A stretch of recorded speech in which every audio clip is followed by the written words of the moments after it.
Alright everyone, link in the description, archived of course. The wailing, shrieking of the leftoids right now is music to my goddamn ears, because for months and months I was assured that Donald Trump couldn't win. Kamala inevitably was going to be the next president of the United States. Even some people that supported Trump got blackpilled about it towards the end. I'm like, don't worry dude, we got this, relax. Just take a friend to vote, and it worked out in the end pretty well, I would say. The fortification attempts ongoing in Arizona still, actually at this moment, and in Pennsylvania with the Senate aside, which was predictable.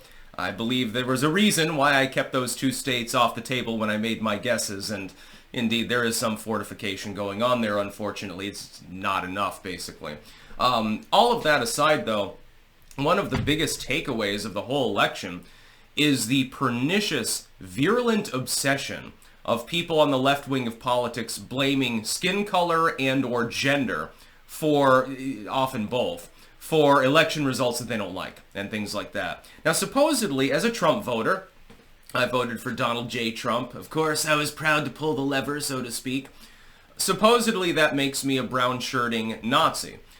Supposedly, this means that I hate black people, I want women to live in Handmaid's Tale or something like that. I want them barefoot in the kitchen, you know, having a daughter and so forth, and everyone's got a mother. I want them to suffer.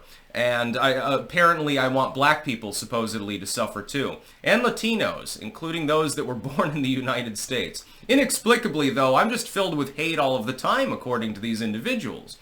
But in the 3 days of election fallout, 3 full days now, going on the 4th, the only mention of race and gender other than statistical breakdowns that I see is coming from people on the left, like, again, link in the description. The idea is that, like, white people were voting in their self-interest, as though literally everyone doesn't do so.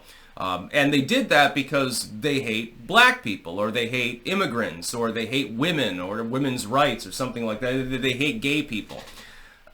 But they're the only ones talking about these things. They're the only ones discussing it. Meanwhile, people on the right are like, well, we won the election. Haha, it's time for civic reform. You know, we're going to get tax relief and stuff like that. That does not have a racial component. It's just nonsensical. But I see the shrieking, like there's a protest going on in New York City right now. Some thousands of leftoids have decided to get together to do primal scream therapy. So far, they haven't burned Wendy's to the ground, for the most part. We'll wait and see. On January 20th, I have a feeling that's when they'll mentally snap. But you see like a plethora of people that are obsessed with the topic of race, while castigating the people they disagree with as being obsessed with race. You see people who can't pull off the blinders and discuss anything other than gender, of which there are 2, by the way, that are obsessed with the topic, but then they project that obsession off on other people. I'll tell you why I voted for Donald Trump.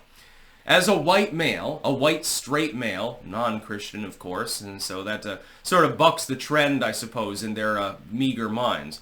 I voted for Trump because I don't want to pay a shit ton of money to buy fucking pickles. I don't want to start World War III, and Kamala Harris was an unmitigated psychopath. We'll be talking about that separately. Their obsession with saying, well, the American people rejected Kamala because she's got a vagina. That has nothing to do with it. Have you heard some of our criticism of people like Biden, Chuck Schumer, all of these others, the male individuals? It has nothing to do with their gender. I do not give a damn. Give me Tulsi Gabbard 2028, I'll gladly vote for her. At this point, she'd get my vote probably. Give me someone sane. I don't give a fuck what gender they are. Their race, demographics is destiny crowd aside. I don't give a fuck. I don't care if somebody has a Latino accent or something like that. That has nothing to do with my voting. It had to do with it had to do with my self-interest, but not as a white male. Not as a straight person, nothing to do with that. It had to do with, I want to pay less money. If I'm going to pay money to the government, I don't want to pay for it killing orphans. And I want sane foreign policy and shit like that. That's all I'm asking for. If the Democrats offer this up, you know, it'll take them a while probably to autopsy their party. They stubbornly resisted doing so after 2020 and sat on their laurels and then decided not to change anything. When they get around to doing that, well, I'm game to vote for a Democrat. I have no problem with that at all. I'm not a partisan. I don't give a fuck about these issues. I give a fuck about my wallet. Can I actually pay my rent? Can I buy groceries? Am I capable of buying something other than, cup of noodles or something like that? That's what I care about. In the ultimate sense, that's the number one issue that I give a damn about. Is my state going to be overrun by people who are not legally eligible to even be in the country simply because my state government has decided to ignore its duties? That I care about. Am I going to be shanked if I go out after dusk? Am I going to be killed in an alleyway? So these are things that actually make a meaningful impact on my life on a day-to-day basis. Am I going to die? Am I going to be broke and destitute, etc.? These are the things that people care about. It wasn't about fucking race. Yes, there's always that cohort of people on the right that are like, ethno-nats and stuff like that. They assured me, by the way, by now Texas should be solidly like supermajority blue. I think that they blew it in that sense with their predictions.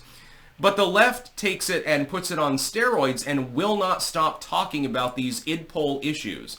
They still have the Latinx mentality, the BIPOC mentality. If you're anything, if you're a few shades shy of ivory, supposedly you're part of a major cohort of voters that should all vote the same way. And you should be proud to do it. You'll get your welfare breadcrumbs because they think that all people that aren't white are on welfare in the country too. How humiliating, by the way, and dehumanizing their line has been. That's really the reason that they lost so badly. We slapped the brats, basically. You remember the Brat Summer bullshit? Oh, well, this young 60-year-old female, she's going to take the dudes to task. No more dude bros allowed. We're having Brat Summer. We're going to be a little bit spicy, a little bit naughty and stuff. And haha, we're going to throw it in your faces, traditionalists. It seems like we spanked them pretty good. Brats get spanked. Daddy's home now. Now it's time to pay. It's time to get your punishment. It's not going to be pleasant for you. You're going to end up, you have to stay in your room for a few hours and think about what you did. I don't know. The current political situation is a little bit weird. It's probably going to get weirder, just saying. But I've noticed that the liberals are obsessed with these topics. They just can't, they don't understand that they need to wean themselves off the id-pol and be an America First party. They don't understand it. They just don't get the concept. They're used to splitting people up into groups and getting 51% of the people to vote for them thereby. But it didn't work. It didn't work with black voters. It didn't work with Latino voters. It didn't work with Jewish voters, especially in the New York region, by the way. It didn't work with young voters. It didn't work with old voters. Certainly didn't work with Gen X, holy shit. It didn't work with anyone. The id-pol era is over. And once they realize that and they return to like a party of JFK sort of system, maybe they'll win an election again. Until then, basically, they're going to be picking off House seats. It looks like the Republicans will hold the House, by the way. So a couple more of those seats have flipped. It looks like there's going to be a slight lead. It's about as I predicted would happen. No red wave or anything like that. The Democrats need to do some soul searching. Self-professedly, this is what the liberals will say, a convicted felon who is basically the retarded version of Adolf Hitler beat you for the executive branch. He's become president. Only second person in U.S. history to have 2 non-consecutive terms, by the way. You lost the Senate by a seat more than I expected. You're going to lose the House. The House will stay Republican, so you didn't make any significant inroads there. It'll be a slim majority, but it is a majority. You lost everything. You literally, it afforded you nothing. The entire election gave you literally nothing. You got beaten on all fronts. And yet your answer to that is white people bad, more of the same, white women are bad, male voters in general are bad, Latinos have abandoned us, they're traitors, and weird shit like that. You're doing the same alienation that you attempted to use to win the election, but you lost. And I see it on all fronts. The handful of more prosaic liberals that have understood this and said, hey, maybe don't use the term Latinx. Don't throw in people who just immigrated from Ghana with people who are third generation, legally born in the United States, and their grandparents came over from Mexico. Maybe you don't conflate these people with one another. Maybe acknowledge the fact that men and women aren't the same thing. That there are different roles that they have biologically speaking, that there are 2 genders and stuff like this. but they consider that to be taboo. They've rammed themselves into madness at this point, and they don't seem to understand that the average sane person does not agree with them. They think that it's self-evident that they're right, and so they push it off on other people who are unwilling to go along with their stupidity, and then they wonder why they lose. Meanwhile, a huge fixation on race and sex. I don't see anything akin to that on the right wing other than ethno-nats that are way off in right field, arguably in some cases they're left wing for economic purposes, you know, like the NSDAP was, and other than that, it's like basically, hey, you know, we're the broad tent party. I never thought I'd see the day, years ago, when I was a liberal. I never thought I'd see the day when the GOP became the party of tolerance, opening its doors to people and saying, hey, you know, we're just Americans. It's all good. Are you gay? Who gives a fuck? Oh, you're black? Well, you know, here's an assault rifle. Whereas the liberals are very, very close-minded at this point. Corporatistic in the leadership structure, very hierarchical, and corrupt. Not that the GOP is much better, admittedly. You see what Mitch McConnell's doing now with Cornyn, for example, on the front end. And then the lay people being propagandized to for so long have basically taken up the same tack. And it's astonishing to me. I never thought that I would see the day that this inversion within politics was actually possible. Because I remember, like, the Bush Republicans, the scum of the earth, the tyrants, the censorship lovers and the war lovers and everything else under the sun that wanted to degrade people and run them down with idpol, actually.